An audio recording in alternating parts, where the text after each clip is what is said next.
Hi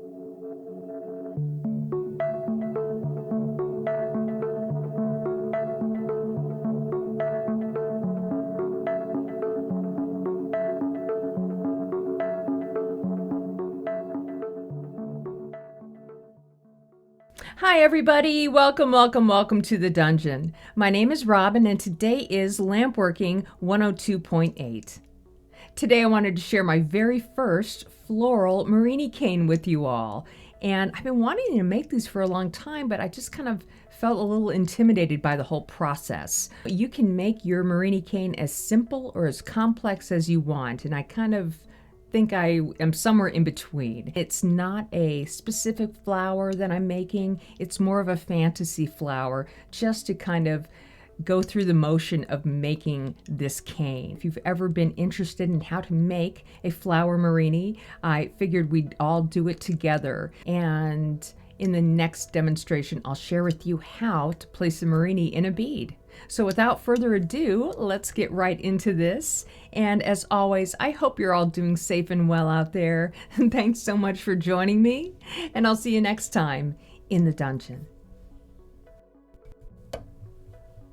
All right, we're going to start this out by getting some of my cobalt blue transparent, and I have a metal mandrel that I'm going to put everything on. The metal mandrels are really going to help out with this Murrini making because it gets very, very large and you can continuously heat up the mandrel without it getting soft. And the first thing I'm going to do is add a generous amount of blue and roll it out, and this will set the length that I'm going to make this little Murrini package. And on top of that, we're going to start putting the petals down, and I just am using my white, and I'm adding about a third of the way around for the first petal. And I thought it might look interesting to give all of these petals like some texture or a little ruffling. So that's what I'm doing here with the razor blade tool. I'm just adding a little bit of scoring there, and you know, the whole time I'm making this, I'm thinking, well, I hope this looks good. So kind of like going into this blindfolded. And on top of that, I'm going to go ahead and add a little bit more blue just on top of the white, not all the way around. Roll that out, smooth it down a little bit. And now for my second petal, I do want it to kind of hug the first petal. So I'm wrapping it towards, like it's on the opposite side of the first petal.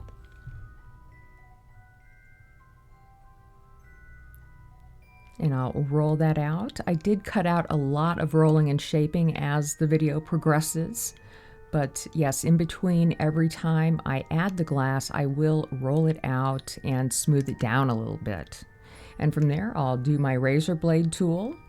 And now that things are getting, you know, kind of big, I am going to go ahead and add a little bit of clear right on top of my mandrel so it acts as like a post to really hold down all this glass. Okay, so just continuing, I'm going to add my color right on top of the petal again. I don't want to go all the way around though, because then things get really massive really quick.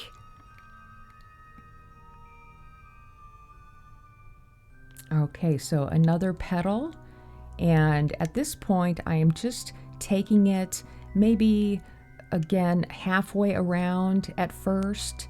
Later on it gets a little kind of haphazard on the size of the petal.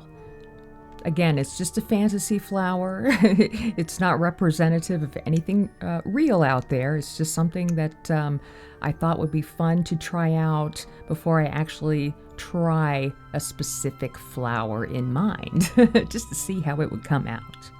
Okay, so adding a little bit more blue on top of this petal here. And I do make sure that everything is coated and covered, and when I swipe, I will overlap each swipe. Now, every now and then, I'm going to take a little bit of time to just marver, melt, and keep everything in a nice shape. So the petals will start to overlap on top of each other in the round. So the further and further out we go, the bigger everything is getting, the more glass you have to add. And I'm just being real careful to stick with what is my idea in my head.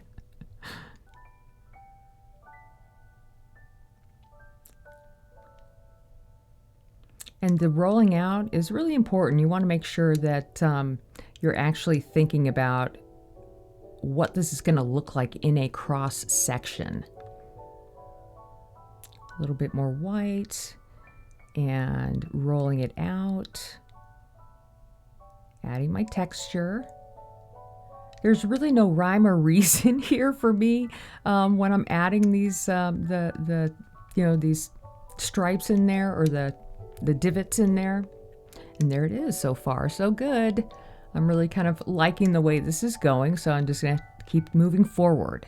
And I realized that the cobalt blue that I was using was actually a double helix color, and I kind of panicked and was like, oh, I don't want to use that color anymore because I only have so much. So I decided to quickly jump into a gold ruby or a gold pink. And I thought that that would kind of look interesting as the flower gets bigger. You can see it right on top there, and I'm going to take it all the way around, a whole another round again. Now, as I'm adding these petals, what I'm doing is I am starting about halfway on top of where the petal underneath it lies. So it's kind of stair-stepping a little bit on each petal.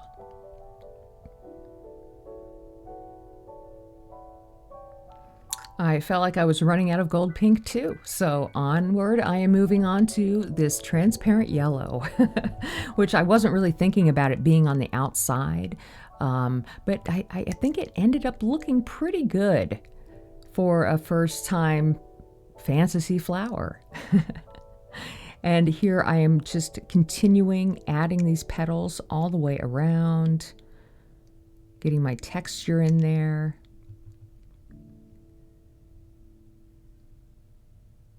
And nice, easy swiping.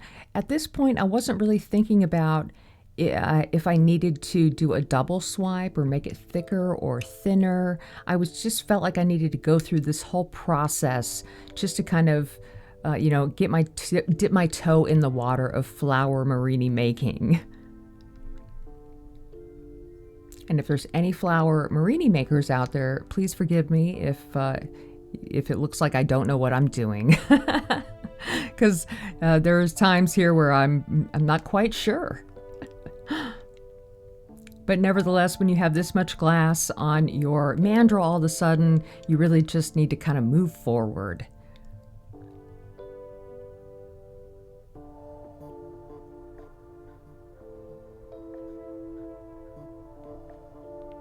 I'm not worried too much about the overall heat.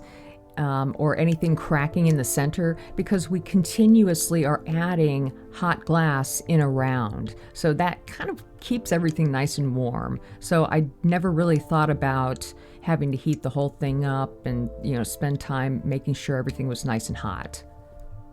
Okay, so we have a couple more to do. I definitely want to get all these wraps to go around that pink part right there.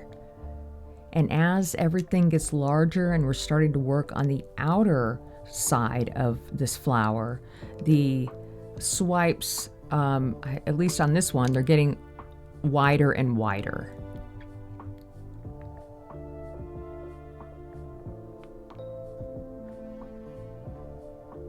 This cane took a good hour and a half, at least, at minimum, to make. So make sure that you have plenty of fuel and plenty of glass if you are going to attempt to make any type of Murrini that's large like this. And no, it doesn't have to be this big. I could have stopped, a long time ago if I wanted to, but I had this idea in my head and I just had to run with it. So I'm using a little tiny bit of that gold pink to give some of these outer petals a two-color, kind of two-tone color.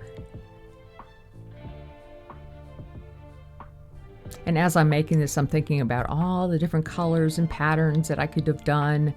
But I try not to get ahead of myself and just kind of stick with what I'm doing at the time.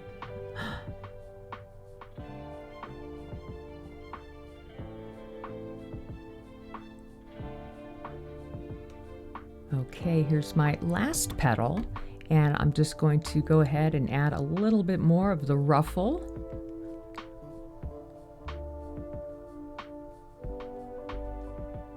And I'll go ahead and add some more of my gold pink and the yellow right on top.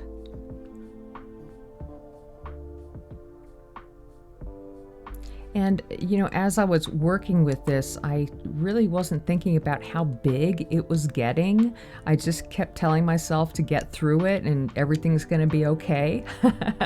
But when I started to edit this video, I was just like really amazed at how large this actually got. It was just massive. So, you know, I do remember feeling a little terrified at this point, going, oh my gosh, this is just huge. And what I'm doing here is just rolling everything out, smoothing it out, and now we are ready to add lots and lots of clear glass all the way around. I just want to take it all the way around. This is probably like 35 swipes of glass all the way around this. And I am still using my small 6mm rods, and there is our final package. I think it looks pretty cool. So I'm ready now to go ahead and spend a long time heating everything up and just getting it ready to pull. And I'm just heating and gently rolling, keeping my rounded shape on the outside. And it's not a perfectly round shape. So, you know, and I didn't really expect it to be because flowers aren't perfectly round either. At least not this one. So I just want to make sure that everything on the main face, the open face, is nice and smooth. Because what I want to do coming up here is add a very large amount of clear glass as a big button on the end of both sides.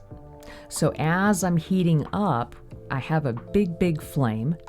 And I can heat up in the back of the flame while I'm getting a gather of clear glass in front of the flame. And at some point, I just have to like hold that big Murrini package out and allow myself to just focus on getting that clear. And right before I add the clear on, I'm going to flatten the face down so it's nice and smooth. And then literally, I am just smearing that wad of glass all over this, kind of praying that everything is coated in the clear when I'm done. So take your time here and get as much clear as you can all the way around. You don't have to have a ton of it, but just make sure it covers everything. And once I have that on there, I'm going to use my paddle here to just kind of dome it out. So the very top part will act as my punty point.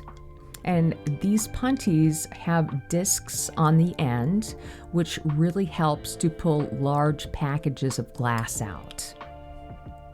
And it is just the same punty that I'm using. The disc end is on the opposite side of this punty. And I got these punties from France Art Glass, and they are so helpful when it comes to pulling out cane, Murrinis, anything. All right, so now that I have everything turned around and that other mandrel is out of there, I'm going to do the same thing. Just kind of roll everything out, make sure everything's kind of nice and neat on the end, and then get a humongous wad of glass again, and just get it all over that backside. Do make sure that the color that, you know, that the Murrini itself is cooler than the clear. You don't want to start smearing anything around. Okay, I'm just going to roll this side out and give it a little kind of a dome on that side. Okay, so when I added this punty, I added it slightly off center. Don't worry, what I ended up doing is just kind of heating up that metal edge one more time coming up here, and right at this point what I'm doing is just moving that mandrel into the center. And there we have it. Okay, so now we're ready to heat and pull the Murrini out. I can't believe this. I mean, seriously, you guys, this part right here just, I felt like I was, this was the size of a roller skate wheel. It's just massive. And I, just had to tell myself to relax and calm down and everything will be okay. Pulling this out or heating this up, the initial heat of this took 10 minutes. So you really need to be patient when you are getting all of this glass hot enough to pull out nice and evenly. So 10 minutes at least I spent just on this heating part. And when I felt that center bit start to get soft, that's when I went ahead and started to pull this out. And here is my final bit at the end. That's the larger chunk on the end. I did get some that were a little thin, but most of these are going to work perfectly. I have my cutting tool, my disc cutting tool there, and I'm going to go ahead and cut all of these up into some little Murrinis. And I'll show you how to use them in the next episode. So I'm so glad you guys are joining me. Let me know what you think. And I'll see you next time in the dungeon.